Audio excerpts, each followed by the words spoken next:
Hello and नमस्कार दोस्तों, आपका स्वागत है आपके अपने यूट्यूब चैनल में जिसका नाम है ग्लिम्स ऑफ राजपूताना। आज हम आए हैं कोटा ज़िले के कंसुआ में स्थित एक 1300 साल पुराने शिव मंदिर में जिसका नाम है कर्णेश्वर शिव मंदिर, जहां हम जानेंगे इसका ऐतिहासिक और पौराणिक महत्व। तो चलिए वीडियो शुरू करते हैं।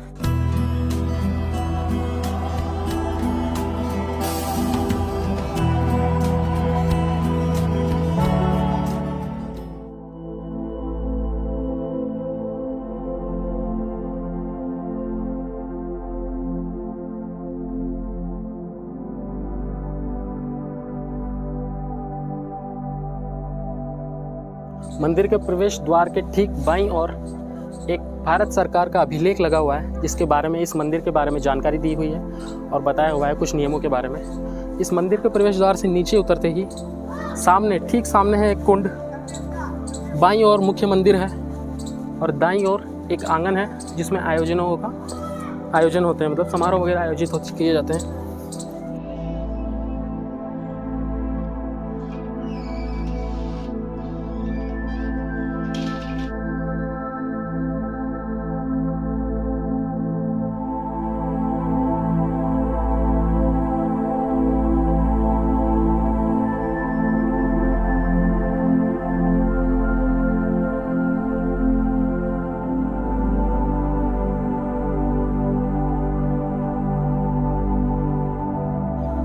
कण्व ऋषि के इस आश्रम को इसके धार्मिक महत्व को समझते हुए चित्तौड़गढ़ के राजा धवल मौर्य ने तथा उनके मंत्री शिवगण मौर्य ने इस स्थान के धार्मिक महत्वता को समझते हुए 738 ईस्वी में इस मंदिर का निर्माण कार्य किया था।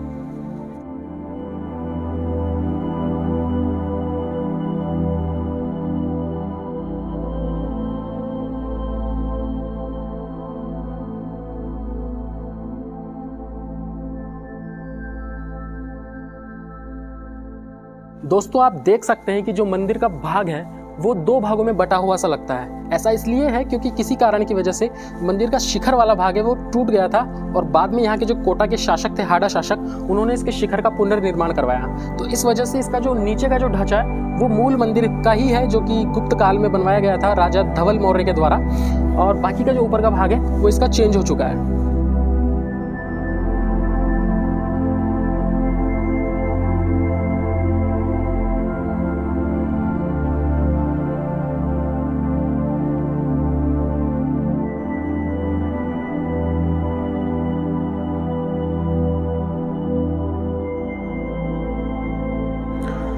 तो ये है मंदिर का मुख्य गर्भगृह, जिसके दोनों ओर दो पत्थर के स्तंभ लगे हुए हैं और बाहर एक चौखट है। चौखट के अंदर सीधा एक नंदी का बैल लगा हुआ है। नंदी बैल के आगे शिवलिंग है।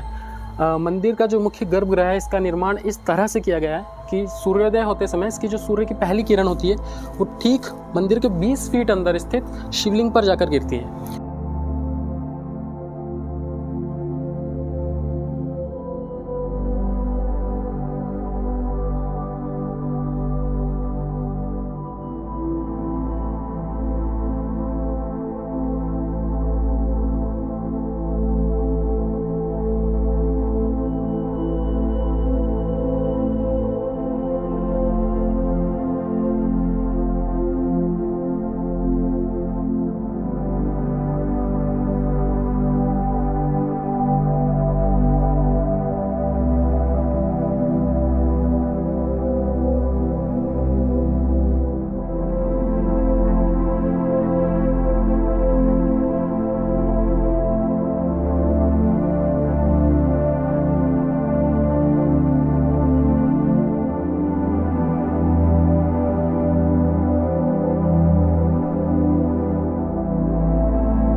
मंदिर के परिक्रमा पथ के बाईं ओर की जो दीवार है उस पर एक शिलालेख लगा हुआ है जो कि 738 ईस्वी का शिवगण मौर्य का शिलालेख है, जिसमें मंदिर निर्माण के बारे में जानकारी दी गई है। इस शिलालेख की जानकारी हमें जो हिंदी के महाकवि जयशंकर प्रसाद हैं, उन्होंने अपने नाटक चंद्रगुप्त मौर्य में भी इसका उल्लेख किया है। हम देख सकते हैं यहाँ पर पत्थरों से बनी हुई छोटी छोटी मूर्तियाँ हैं जो मंदिर के चारों तरफ लगी हुई हैं, इसी तरह की है। इन पर एक शानदार नक्काशी की गई है और जो पूरा पत्थर का जो ढांचा है वो पूरा पत्थर से बना हुआ है। और ये इसका प्रदक्षिणा पथ है। प्रदक्षिणा पथ के चारों तरफ इस तरह की कलाकारी की गई है जो कि गुप्त काल की बहुत ही शानदार कलाकारी है।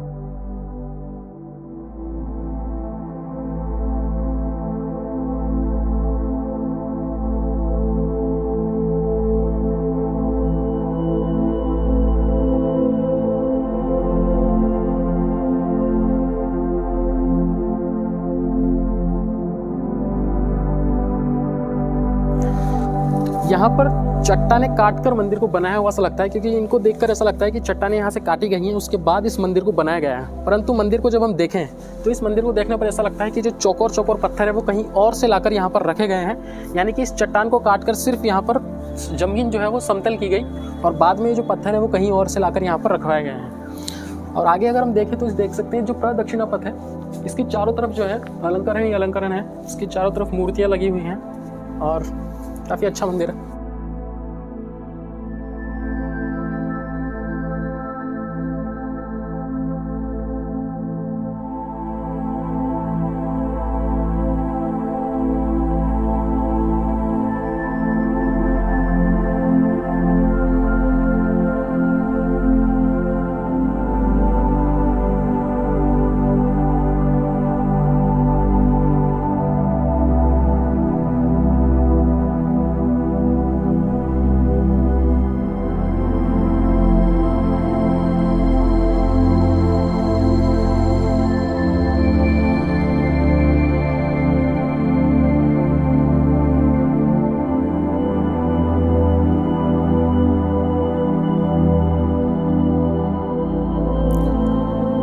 मंदिर के ठीक सामने एक सहस्त्र शिवलिंग बना हुआ है। इस सहस्त्र शिवलिंग पर छोटे छोटे 1008 शिवलिंग बने हुए हैं जो कि देखने में भव्य दिखाई देते हैं और काफ़ी अलंकृत भी हैं। इन शिवलिंग के सामने एक नंदी बैल का भी मूर्ति लगी हुई है जो कि एक चौखट नुमा स्थल आकृति पर बने हुए हैं और एक चबूतरा नुमा आकृति पर बने हुए हैं।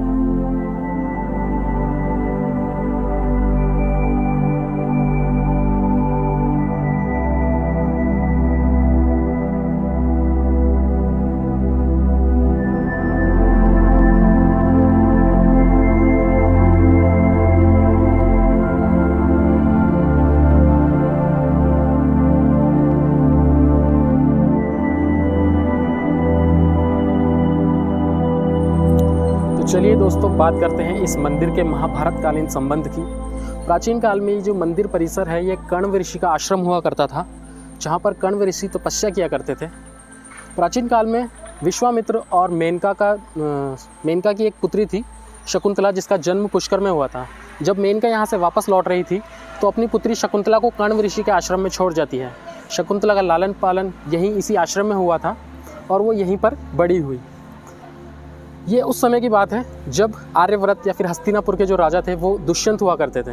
तो उस समय दुष्यंत आर्यव्रत भ्रमण पर निकले थे और आर्यव्रत भ्रमण के दौरान जब वो यहाँ से होकर गुजरे तो उन्हें शकुंतला मिली और उन्हें शकुंतला से प्रेम हो गया।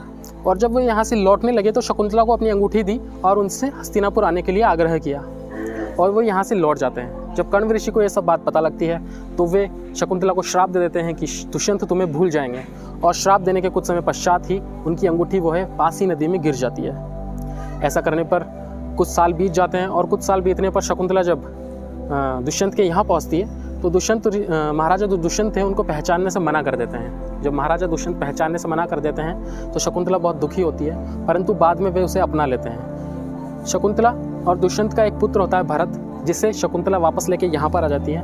भरत खुद यहाँ पर बड़े हुए थे और भरत के नाम पर ही देश का नाम भारत पड़ा है और इन्हीं से आगे कुरु वंश का आरंभ माना जाता है।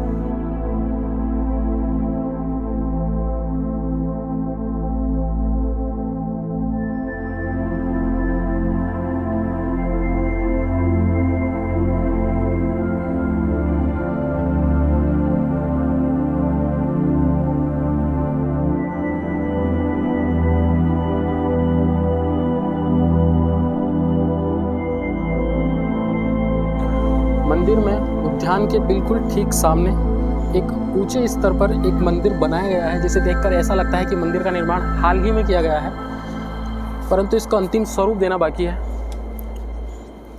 यहाँ पर एक नंदी बैल की मूर्ति लगाई गई है जैसा, तथा इसके जस्ट ठीक सामने आप देख सकते हैं एक शिवलिंग स्थापित किया गया है, परंतु इस मंदिर को अभी अंतिम स्वरूप देना बाकी है।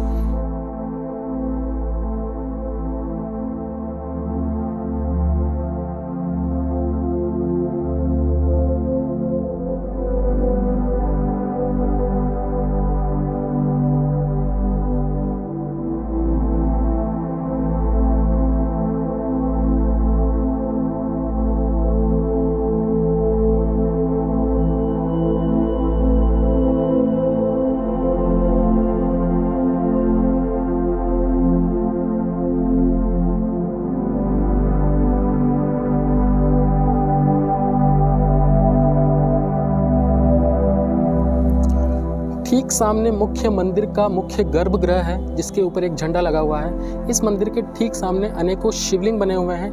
बहुत सारे चतुर्मुखी शिवलिंग हैं, कुछ एकल शिवलिंग हैं, और इन शिवलिंगों की प्राचीन काल में स्थापना की गई थी और इन शिवलिंगों की वर्तमान में भी पूजा की जाती है यहाँ के स्थानीय लोगों के द्वारा। यहाँ हम जैसा कि देख सकते हैं कि कुछ मूर्तियाँ हैं जो कि टूटी हुई अवस्था में हैं। या तो इनकी मूर्तियों की टूटने का कारण उपद्रवीय हो सकते हैं कि जो उपद्रवी यहाँ घूमने आते हैं वो इन मूर्तियों को तोड़ देते हैं। जैसे कि आप देख सकते हैं इस मूर्ति का पूरा सिर जो है वो यहाँ से अलग हो चुका है। ये मूर्ति शिवजी और पार्वती की है, पास में उनके नंदी बैल लगा हुए हैं, और इधर गणेश जी की भी मूर्ति है। जैसा कि आप देख सकते हैं पूरा परिवार एक साथ है। इधर गणेश जी हैं, इधर नंदी बैल हैं, इधर शिव जी हैं, इधर पार्वती जी हैं, परंतु किसी उपद्रवी या फिर किसी आक्रांता ने शिव जी की मूर्ति का सिर यहाँ से हटा दिया है। शैव उपासना के प्रमुख केंद्र रहे इस प्राचीन दुर्लभ शिव मंदिर के प्रवेश द्वार के ठीक सामने एक प्राचीन कुंड, मुख्य परिसर के अंदर अनेकों छोटे शिवलिंग और एक 1300 साल पुराना मंदिर अपने भीतर ऐतिहासिक और पौराणिक कथाएं समाये बैठा है। कभी घने जंगल और शीतल स्वच्छ झरनों की गुनगुनाहट के बीच तराने छेड़ता यह मंदिर वर्तमान में अपना मूल स्वरूप खोता जा रहा है। यहाँ पर पुरातत्व विभाग की अनदेखी तथा लोगों के अतिक्रमण और पास में से गुजर रहे गंदे नाले की वजह से यह मंदिर वर्तमान में अपना मूल स्वरूप खोता जा रहा है। जिन लोगों के ऊपर इस मंदिर के मूल स्वरूप को बनाए रखने का जिम्मा है, उन लोगों की अनदेखी के कारण यह मंदिर अपना मूल स्वरूप धीरे धीरे खोता जा रहा है। इस मंदिर के मूल स्वरूप को बनाए रखने का जिम्मा जिन लोगों के ऊपर है, उनके दिल में ना तो सत्यम है, ना ही शिवम, ना ही सुंदर।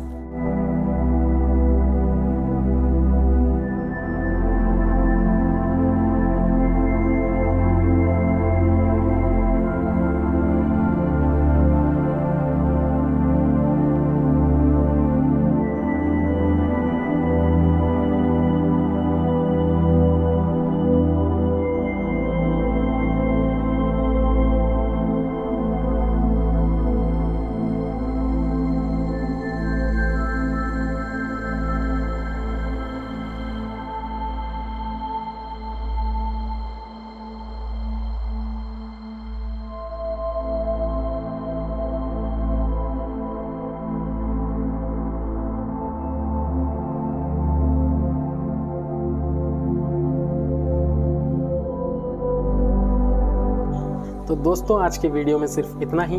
आज हमने देखा 1300 साल पुराना एक मंदिर जो इतना भव्य तो नहीं है, परंतु अपने आप में ऐतिहासिक और पौराणिक कथाएं समाये बैठा है। अगर आपको हमारा वीडियो पसंद आता है तो प्लीज़ लाइक दिस वीडियो, और अगर आप चाहते हैं इस तरह के और वीडियो देखना, इस तरह के और अनजाने और अनदेखे मंदिरों और स्थानों के बारे में और जानना, तो प्लीज़ हमें सपोर्ट कीजिए और हमारा चैनल को सब्सक्राइब कीजिए जिसका नाम है glimpse of Rajputana. Thank you.